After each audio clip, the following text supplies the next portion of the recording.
1, 2, 3, 4. Well, you got it. Hi, my name is Bryan Paterson, Mayor of Kingston, Ontario, and I'm going to tell you more about the Kingston Economic Recovery Team.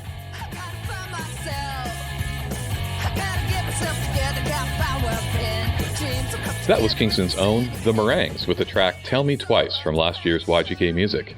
Find this track and many others at cityofkingston.ca/YGK Music. Welcome to Tell Me More, the City of Kingston podcast. I'm Rob Hosier, your host and the communications officer here at the City of Kingston. To my left, physically distanced, masked, and looking very dapper in a bow tie, is our producer, Paul Whittingham, also a communications officer at the city. And of course, you heard from our exciting guest at the top of the episode.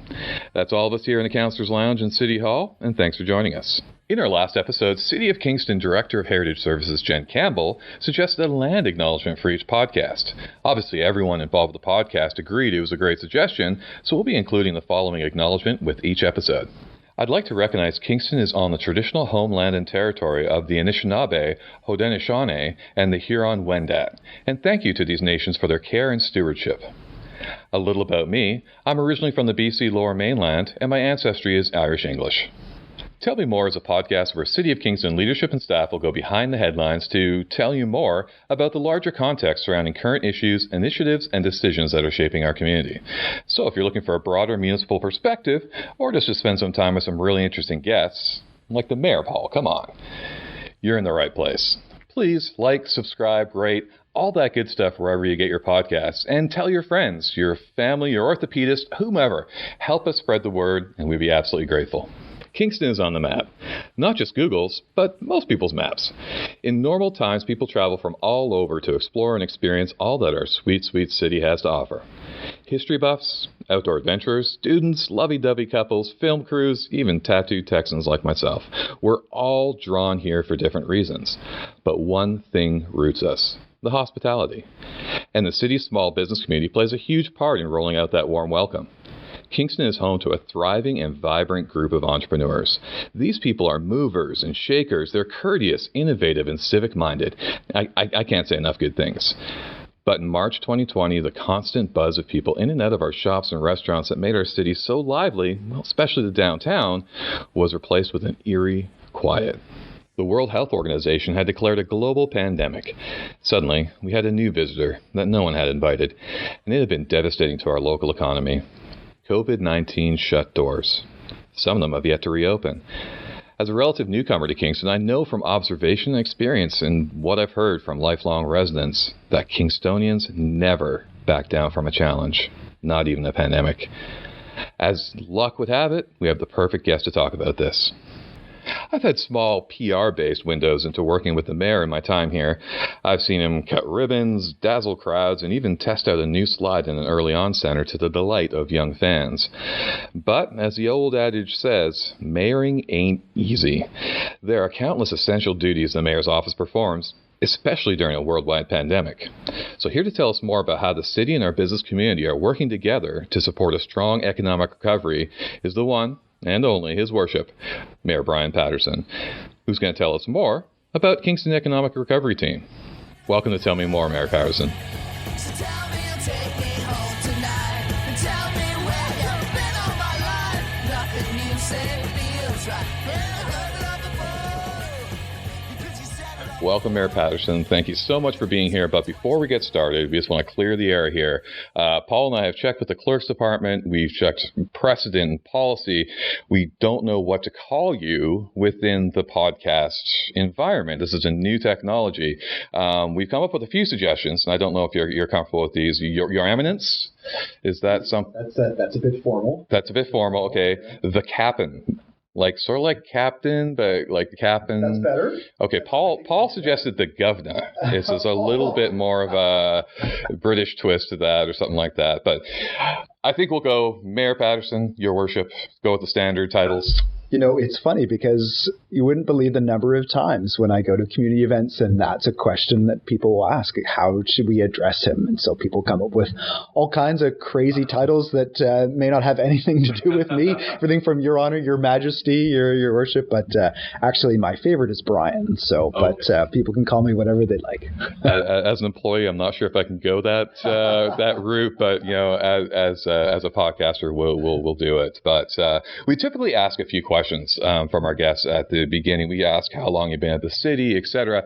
Your history with the city is pretty well documented. It's pretty much public record. So we're going to go a slightly different direction. So your office is amazingly busy. Even with your amazing team, you guys are going 24/7. And I see you on the stairs, or I see you passing in the hallway or something, and you're just energetically going to your next thing. We're going to ask you right now and expose it. What's the secret to your energy? Now, we have two possible solutions to this question, okay? Number one, you have a horrible dependence on energy drinks.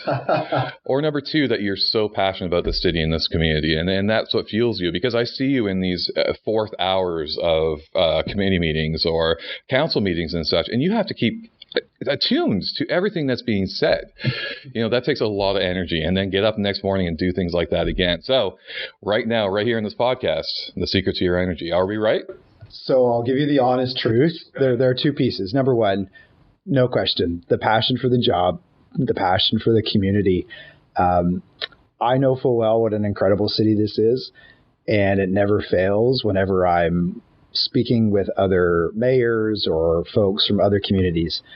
Never fails. People are like, Kingston, amazing city. So, I think that definitely is what fuels me. If I wanted to divulge the other secret for getting through late night council meetings, I've always got a strong tea next to me. And lately, I think over the pandemic, sometimes it's 2 or 3 teas a night to get me through. Okay. So I'm actually a morning person. So usually by about 11:30 at night, maybe not otherwise be at my best, but there you go. That's my secret. Hey, it's amazing. It's honestly amazing. But I bet, you really had to rely on that energy for the first few days of the pandemic. Obviously, a lot of our podcasts are kind of couching this because that's what's been happening recently, and that has context to everything that we're talking about right now. But what were those first few days of the pandemic for you as the mayor? So the first few days are actually seared into my memory. And I'm sure a lot of people, would say the same thing. I'll, for example, never forget the first call from Dr. Moore, who was our, local medical officer of health, an expert in virology and pandemics, and calling me up. And I'll never forget it. It was the Monday afternoon just before everything started to go sideways. And he said, listen, I need to tell you what's coming. And I'll be honest with you, I thought he was off his rocker. I thought that's extreme. There's no way that's happening. And honestly, after that phone call or a succession of hours, not even weeks, not even days, but hours, started to see all the dominoes hit. And you're just trying to keep up. To be honest, I think you're just trying to keep up because suddenly the information was flying so quickly. We're starting to get hundreds, if not thousands, of questions from the community. What's going on? And as much as I'm trying to communicate, even I don't know. I don't know what's happening. I don't know, how serious is this? What is it we need to adjust or to change? And so for me, it was a lot of frantic phone calls, a lot of back and forth trying to understand, okay, what do we know? What can we say? Just trying to figure out what the message is. And it was... I think it was just in those early days. I remember we said, okay, well, we got to start with something. So we did our very first video. Yes, Amber in my office, that. We just went out in front of City Hall and she just had her iPhone, and we just did a message based on what we knew at that time. And then that kind of set the course where we basically pumped out, I think, like a video a day for at least the first 7 or 8 weeks. But those days we basically just huddled in my office before we were even able to do anything remotely, right? And just tried to put our heads together to say, okay, how do we plan this out? So frantic information gathering. For sure. And we felt the same way in our department, but it's like a snowball. You remember when it first hit, and then the speed when you have to respond to the thing. Absolutely. And speaking about the economy, do you remember in those sequence of events, the first few weeks of the pandemic, do you remember when it became crystal clear that this was going to have a major impact on our local economy? So it was interesting. It was Monday, March 16th, and the reason why I know that is it was my birthday, and so my family wanted to take me out for dinner. Right. And I remember we went out to, we needed a kid-friendly place. We went out to Montana's in the West End, and we were there, and they were talking about closing early. So we actually got in just before I think we were the last group that was seated. And they're saying, yeah, we're going to be closing now. And suddenly we realized, boy, okay, so already things are starting to close up shop. And so that was my first indication to be like, okay, this is really a tidal wave here. And then it was the next morning that the province announced the state of emergency and closed everything up. And, at that moment, absolutely one of the first things that goes to your mind is how many people are going to lose their jobs? How many businesses are going to go out? What is our city, our downtown, our West End going to look like? And how do we respond? How do we react? And when we don't necessarily have all the answers or the information either. So yeah, that was the first indication that this is going to be pretty severe. Wow. And then fast forward just a little bit, but tell me more about the city's response in particular and the formation of what we're here to talk about today, the Kingston Economic Recovery Team. Well, certainly, I would say one of the first things that I did in the aftermath of everything was, well, first of all, I got on Zoom. Never used Zoom at that time. Didn't even know what it was. And I remember, I think it was probably just a few days after the state of emergency was declared, and we basically convened about 40 or 50 community leaders, from all different sectors, kind of got them all together, and we started to chat and just compare notes, and just hearing, the reports in from like the Downtown Business Association, the tourism sector, other sectors that are just like, how are we going to manage this?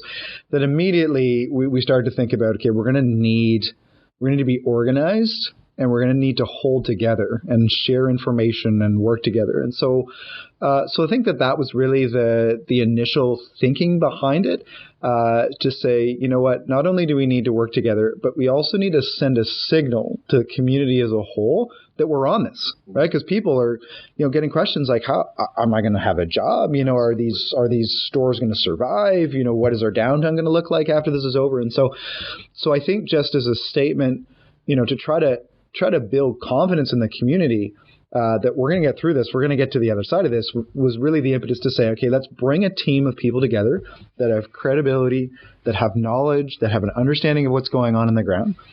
That's going to help myself and other senior staff that are here at City Hall trying to kind of fly the ship, but then also be able to have that two-way communication where we hear how they're doing, and then they can speak back to us about what their needs are and how we can, how we can navigate this. So with one project, essentially, you have gone from an information seeking silo to a network all across the communities of experts and people that have their boots on the ground. They're seeing things in live as they happen. But also you create a beacon where the community can actually go to one source and be able to ask their questions, voice their concerns, get involved, and those type of things. Absolutely, because we were getting all kinds of both. We were getting all kinds of questions, all kinds of concerns, and people that were stepping forward wanting to help but just didn't know how. And so you're right. We just saw that as a node, as a way to kind of create a hub for people to work together. That's awesome. And so early in the days of the pandemic, tell me about the work that this team did, and maybe a little bit more detail on who was doing this work. No, for sure. So, I mean, it's one thing to have a concept of having a bunch of people around a table, but you need to think really carefully about who to have. Sure. You want to have people that, are knowledgeable, that are well respected in their own sectors, that, create the right level of diversity, right? In all different frames of diversity, and making sure that everybody in the community could have confidence that this group, is understanding what I'm going through. And so it was, boy, I spent hours and hours and hours of time consulting and thinking and asking people. So I really tried to spend a lot of time thinking about it. But at the end of the day, what I kame up with was a representative from each of the sectors that had been hardest hit. So we knew after about the first month, we knew that, okay, retail, restaurant, your tourism and hotel sector. So you had a good sense. Okay, these are the sectors that are having the most difficulty adapting because they're being the hardest hit by public health restrictions. And so we said, okay, these are the sectors we need around the table so that everybody in those sectors know that their voice is at this table. So that was really where that came from. We wanted to make sure we got a geographic mix about, people from the West End businesses, but also in the downtown, nonprofit. And so I was really happy with the mix that we came up with. And probably from the first meeting, it was a great energy and a great exchange. And, everybody's speaking from their lens and then hearing what's going on in other sectors. And like some people were like, wow, my sector isn't as hard hit as your sector is, and just being able to compare notes. And so I think that just those early days, it was really about information, communication. We were getting so much feedback about how confusing everything was, and everyone has 1,000 questions. So that helped us to be like, okay, how do we have like simplified communication where it's a one-stop shop where people know, okay, this is what the public health restrictions are. Certainly as reopening started, the work of adapting, right? The plexiglass and the PPE and the outdoor patios for us, like there was just like 1,000 details to work through. And so using this group to kind of as feedback and kind of work through those details so that reopening could happen. And ultimately that was key. I mean, if reopening hadn't gone well last summer, these businesses wouldn't be around today. So we knew that was probably so to answer your question, what do we work on? A lot of it was that how do we just make sure that foundation is in place so people can adapt, reopen, even if it's under very different circumstances, even if it's under less than ideal circumstances, and then we were able to start to tackle other things after that. That's all. And the other things, what are some of the actions this group have helped implement?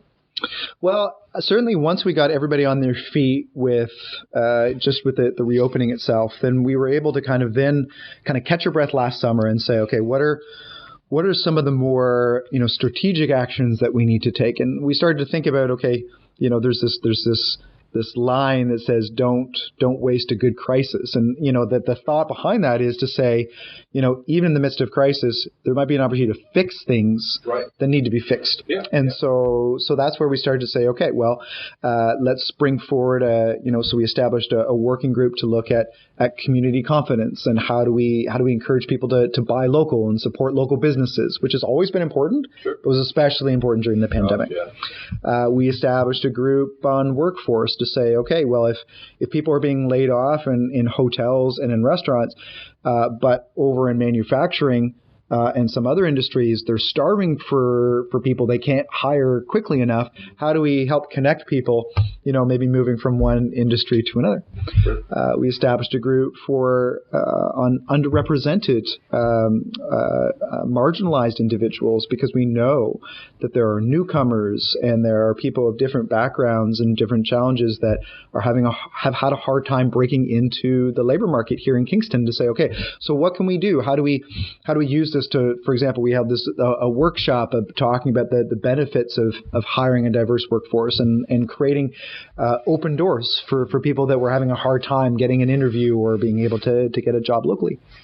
And then also we established a group on funding and advocacy. I mean, everybody was struggling about needing assistance from upper levels of government, or how do we take the resources we have and make them stretch further? And so we said, well, we'll create a group where we all kind of pool together and say, how as a community can we apply for funding or advocate on behalf of a different sector? And so those are basically the four main groups that we established, and they've been working hard over the last year and been able to do lots of great things right in each of those fronts. That's amazing. Just to come together and to do so much so quickly and so collaboratively.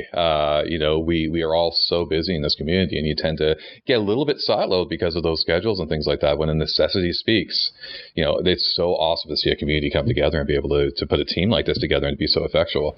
If there's one thing that I'm hoping even after the pandemic that we don't lose, it's exactly that.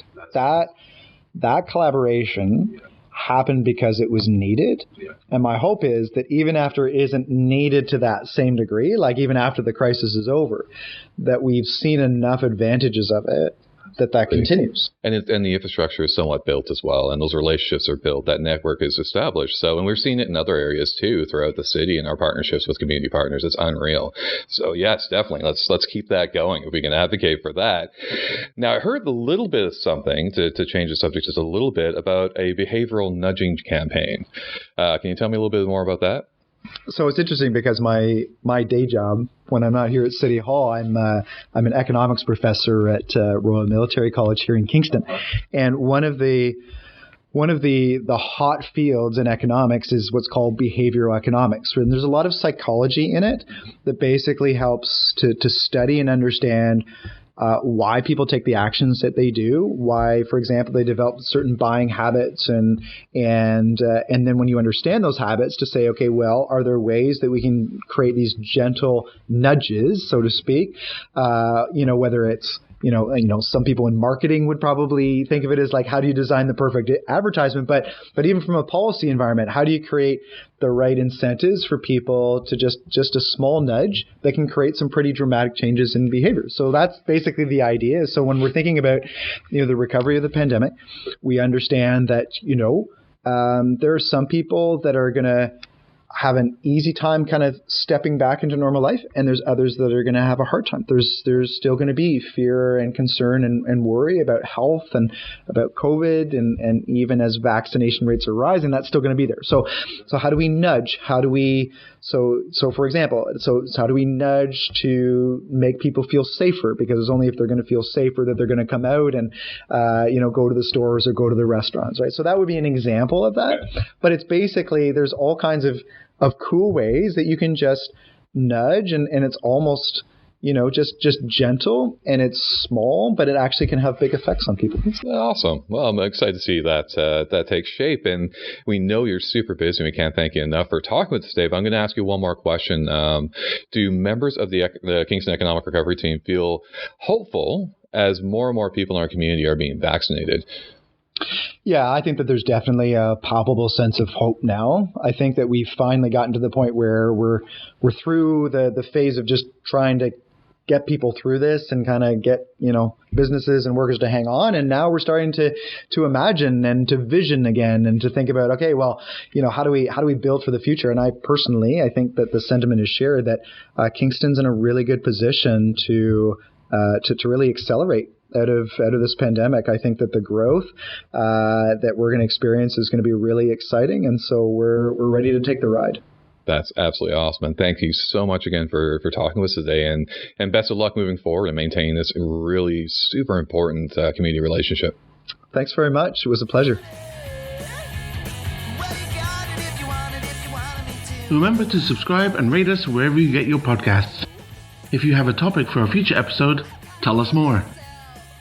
Tweet at City of Kingston using hashtag #TellMeMore, or send us an email at tellmemore@cityofkingston.ca. For more on this episode, visit cityofkingston.ca/podcasts. Tell Me More is produced by the City of Kingston's Communications and Customer Experience team.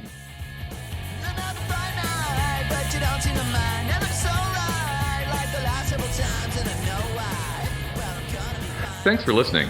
Now, why not get involved? Get Involved Kingston is our online platform where you can share your ideas for making Kingston a better place to live, work, and play. Once you sign up, it's easy to follow and participate in engagement opportunities that will help shape projects, policies, and initiatives. Go to cityofkingston.ca and you can't miss it. Paul, are you involved?